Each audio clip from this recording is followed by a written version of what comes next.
isn't the most common thing, but I'm not too sure about that one. You know. Right. Now, so the Imperials. right. If Chris wants to get the actual models out, so we can show them. Oh, and obviously the cardboard you get in both packs. Yep. Just tokens and ship dials. No point in showing. We've all seen them. The artwork you see for the pilots are going to be exactly the same as the ones you see on there. So here we have a beautiful, beautiful little TIE Defender. You take the A Lambda class shuttle. A Decimator. and a massive Decimator. A very big Decimator. And a Phantom. And you see a Phantom in there? Just pull it all out. And a They go- Phantom. So, Elliot.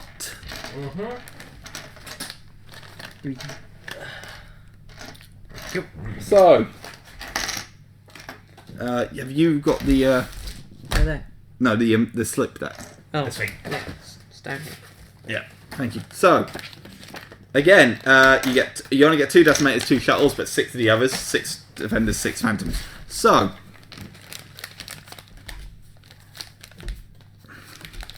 well, until Elliot's ready to show you the cards, they look nice. They look nice, and They look good. I know you've been very excited about the Defenders coming in. Yeah. The Defenders are going to be. Yeah. We're so excited. We'll let Chris start with the Defenders. All right. Okay. I get to see one study those away. Cool. So, Defenders. So you got standard Defender Squadron. Speed 5. There you go. Right at the top. Hang on. Oh, that Phantom is so nice. I'm excited for the Phantom personally. Yes. It's always been a favourite ship of mine. Focus you down. Well, it's not lucky me today, obviously, but that is... It's cloaking. That's what it is, Elliot. It's cloaking. There Okay. we go. Which, again, is a very detailed model for something very small. Yeah. And I think when they get painted, they're going to look amazing. So you got Defender Squadrons. Yes, So, Defender Squadron. So Speed 5, Hull 6. Your anti-squadron is 2 blue and 2 black. ouch. And your anti-ship is a blue dice, and you got bomber. You're 16 points. Bomber. Oh yeah, Bomber. I like that. That is, I like that. you a know, lot. that it's a fast bomber. Yeah, You're so only getting one, but oh my god, you're that's 16 points, so you're double a normal tie. I think I'd take these guys over Yes. as 2 ties. You're not getting Swarm. You're not getting Howrunner wouldn't work. Howrunner would work on No, them? no. No, It's only Howrunner people wouldn't that work on others them. with Swarm. Yeah.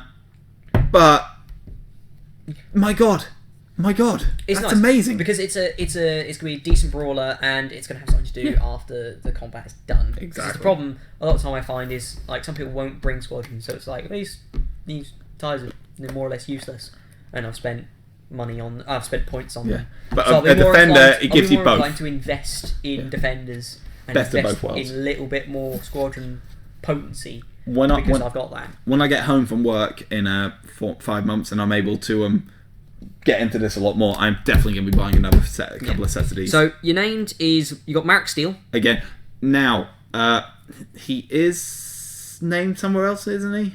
I have no idea. What in terms of? In terms of a fighter, isn't there a one of the advanced people? No, Yes. that's an X-wing, isn't it? No, he's in advanced. Oh, he is an advanced part of the Armada, so you can only have him hit. No, it's only one advanced pilot, Vader. Oh yeah, no. So Yeah. I'm thinking of X-wing. My bad. Yeah. I was about to say in X-Wing he's in both defenders and So advanced. 5 Yeah. and 6. Only difference on armament. Extra blue dice for anti-ship. Yeah. So you've got bomber and you've got grit. You've got double braces and you're 21 points. So you're 5 more than standard. While attacking, you may change one of your die to a face with a crit icon. Very nice. Very nice. Because it's obviously going to work on your squadron to ship battery armament. So shooting at captured ships, because you'd be like, I've got bomber, make that a crit. Yep. It's also going to work against squadrons because you got 2 black dice. So you have got faces that have got crits and normal hits, because it just says a face with a crit icon. So you so change can it. just change it So to you're that. at least getting the hit in. Yeah. So if you're getting blanks, then you just go, I'll just change those. Yep. Even though your crits don't work, the normal hits are. So I quite like him. He might see some play, maybe, but I really just like the generics. The generics are really nice. TIE Phantom for 14 points. So Yeah. 6 points more than your normal TIE fighter. Speed 4, hull 4, 4 blue anti-squadron, 2 red anti-ship. No bomber, but has what's known as cloak.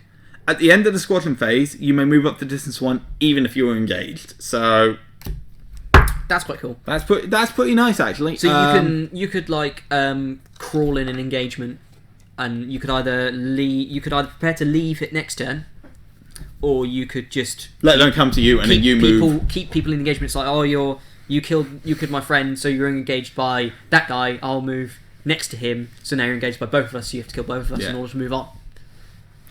And then Whisper. So that's 14 points. Whisper's 20 points. Exactly the same stats. No difference there. Cloak. Yeah. But after defending against an attack, if you spent a defense token, you may move up to distance 1 even if you're engaged. And then you can do Cloak at the end of that. So you could... You can move this to... Yeah. That's very nice. And he comes with a brace and a scatter. He's a tricky one. He's going to be taking some... I think what they're aiming to do with a lot of these pilot cards is they're trying to bring more tactical thinking into the fighters' engagements in this game instead of just a massive furball with lots of dice rolled. They're trying to make you think more, which I appreciate. Yeah, no, I appreciate that. It's trying to bring squadrons... It's trying to make squadrons a little bit harder to do than just we fight each other, whoever wins does whatever, and rebels just destroying everybody in the squadron fights. I like him because, like, with both of these, you could have TIE Advance or the new Black Squadron with them with escort, so they're not getting shot at, but they're just holding everybody in the combat. Yeah, they're nice. Or they're breaking combat. I can see a lot of Phantom Defender combos coming out. Yeah, I can see Phantoms coming out to harass fighter screens, and then Defenders just being used as bombers. And cool. Now the shuttles, Lambda class shuttles, 3 speed, 6 hull, 2 black anti-squadron, 1 blue anti-ship. Yeah. 15 points. So it's heavy. Yeah. But it's got strategic again, so we said it can move. Now here's the thing. Objective tokens around. Here's the thing. It's got relay 2. When a friendly ship resolves squadron command, up to 2 squadrons it activates can be at distance 1 to 3 of you. So again, that's insane. These are going to change the way fighter battles are fought. I'm just seeing like maybe 2 lambdas, a bunch of squadrons, and Grand Moff Tarkin. Everyone gets a squadron command. Because it doesn't say. It says when a friendly ship resolves it doesn't say you can only do this once. So if you had 3 lambdas with relay 2 and you can activate 6, you can do all 6. Command. It doesn't say command dial, command token.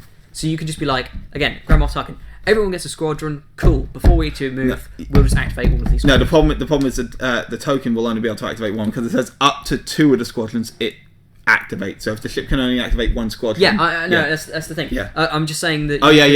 So if you can do 5, you can activate lots of squadrons without having to do squadron commands. Yes. If you've got other ways to get that token. Yes.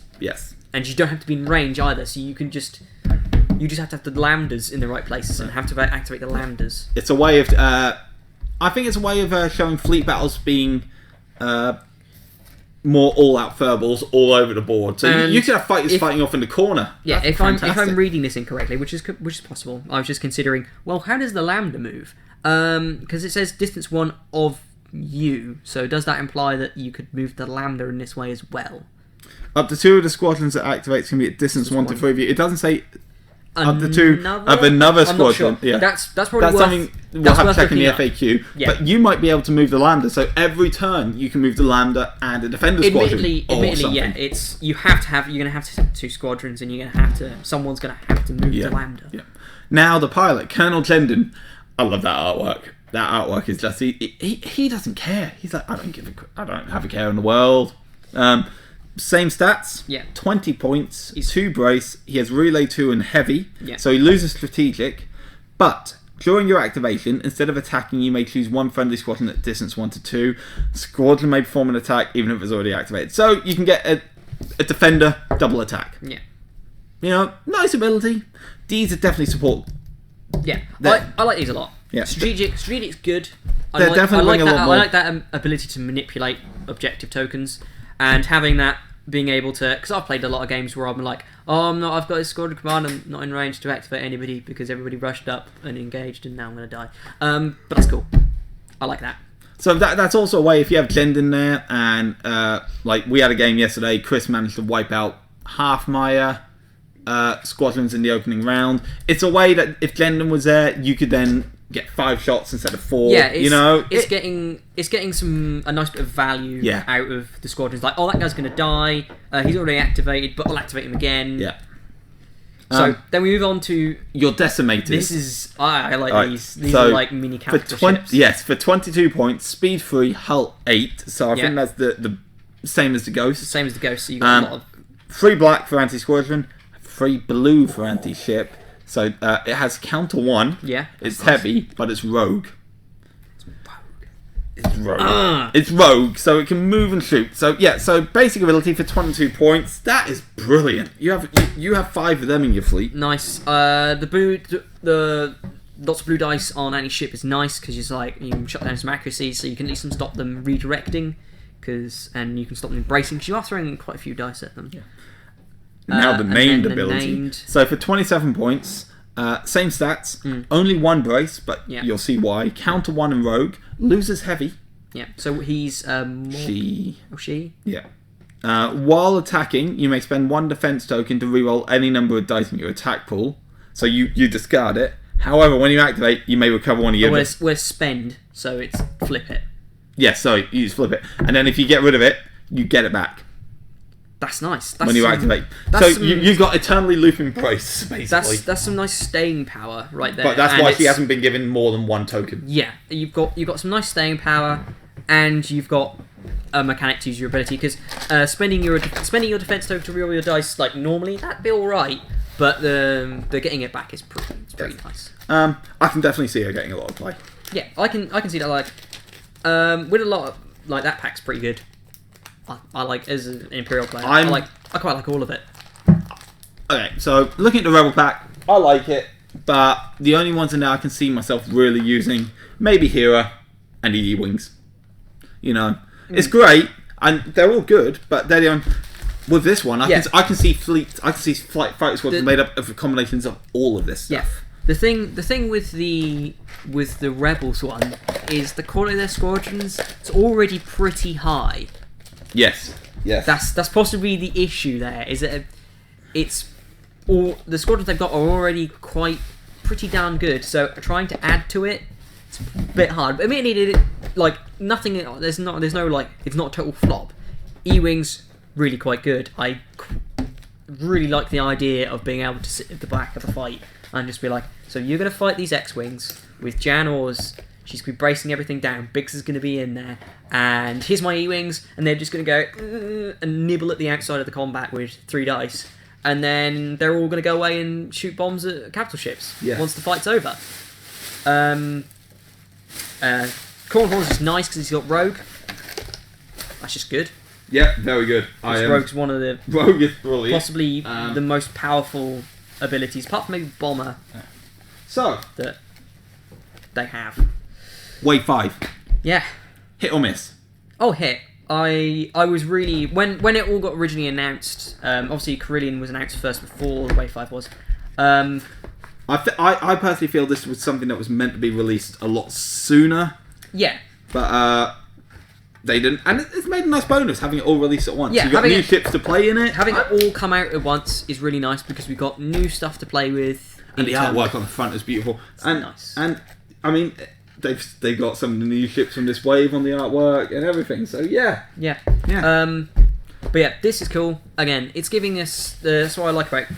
When game developers start giving us different way to play their games. Yes. Because absolutely, you can love a game till the end of the earth, but there's going to come a point where you're like, I want something else to do. I want to play with my models, but I want something else to do. Yes, there's only so many times you can take the exact same fleet and play something your mate who's got the exact same fleet. There's only so many times that you can practice for a tournament, and you just end up like, sure, you can go away and you can make up silly lists, but this gives you a reason to play differently. I feel with this wave, Armada's finally come to a point now where it's got enough variety that you can just play different games all the time. Then there's enough variety that you will not be running the risk of fielding the same thing again, of playing against the same thing again. And I think this is fantastic. Yeah. I'm loving the fact that there's still stuff from the old expanded universe in it with your Decimators, your Phantoms, your E-Wings. And I'm hoping, I really am hoping that means that FFG are still allowed to use stuff like that. So we might see things like that in X-Wing, Imperial Assault, and it isn't just for Armada. But I think that Armada's going to be the one that benefits the most from that, because it means more capital ships that we can use. It means more capital ships. But yeah, Wave 5, really good. Yeah. Because I think the biggest thing is possibly these guys. Yes. Because that's a lot of stuff that they just gave us in these little boxes. These two are definitely what have been missing from the game. They're going to make fighter battles less about just a big bundle of ships throwing dice and more players having to think about how to utilise their fighters, especially with relay and things like that. The abilities in this to make fighters be able to do whatever you want from anywhere on the board, pretty much. That's pretty good. That little guy with his reinforced hull lore. Yeah, I love that ability. Well, that's going to be amazing. With that guy, he's a nice step between the Gazantes and something like a Gladiator. Yes, he is. And he sort of sits in the same slot as the Raider, but the Raider's all about anti-squadrons, where this guy's sort of about... Because I play my Raiders pure anti-squadrons, and I'm the only one I know who plays them. And then the campaign expansion, apart from a few minor niggles, which is more to do with lack of informing people than what was actually in there, for £27, I can't complain. This whole lot is fantastic. One of the best ways we've had, in my mind. One of the best ways we've had. I'm loving how they've realised that with Armada, because the ships are so expensive, they're giving us slightly cheaper waves.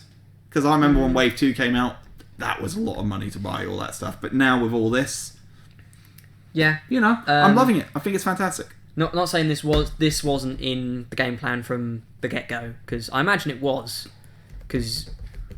Or it was an easy leap, because they obviously built the game around objectives. So making a campaign is quite easy, because as you've seen, it's got some campaign-specific well, I think objectives. what happened was they took a look at the X-Wing campaign, Heroes of the Ataru cluster, which is a fan-made campaign, and they've seen how good and how brilliant that was, and then they thought, well, that would work better in an Armada setting, and that's why they've made this. With most of the traditional miniature war games like Warhammer 4000, Age of Sigmar, War Machine, stuff like that, they have their campaigns, they have their big book supplements that come out and go, this is how to play this X event, if you've looked at the stuff like Wrath of Magnus that came out quite recently.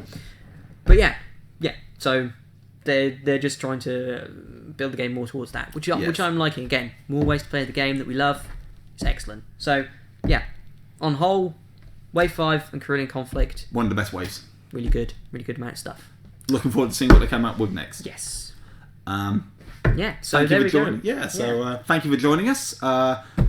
Thank you for sticking with us this long. It's been a long. I know it's been almost 2 hours, but I hope you enjoyed it as much as we've enjoyed looking through it, and I hope you're going to enjoy playing with it as much as we are. Yeah. So we'll speak to you when we next speak to you. Yeah. Bye, guys. Bye.